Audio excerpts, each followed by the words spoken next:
Takže jdeme tady trolit z Kemra. Yes. Ahoj. Čus. Hej, tak já jsem jakože trochu přemýšlel a No. asi bych to klidně tradenul. OK. Tak já ti pošlu asi jeho trade link. Jo, OK. Já mu napíšu, ať mi ho dá. Mhm.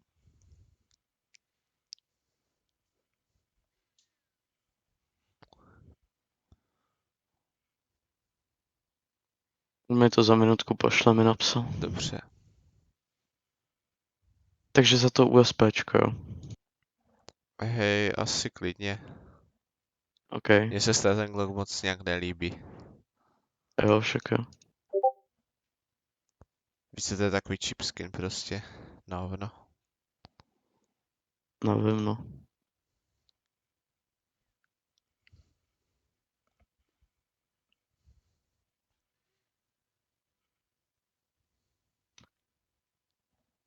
Ty jako traduješ nějak dlouho? Chvilku. Mhm. Já Tady jakože, máš. jo, už vidím.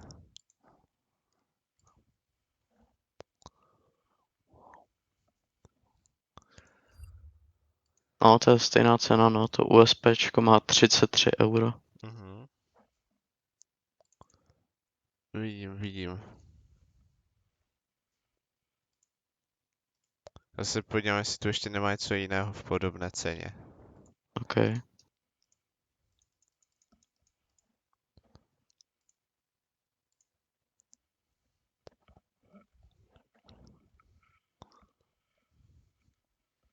Mm.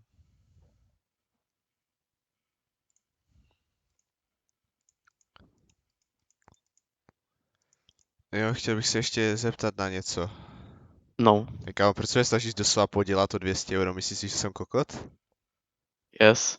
No. Kámo, jde to na YouTube, ty demente. Tyže. Ok.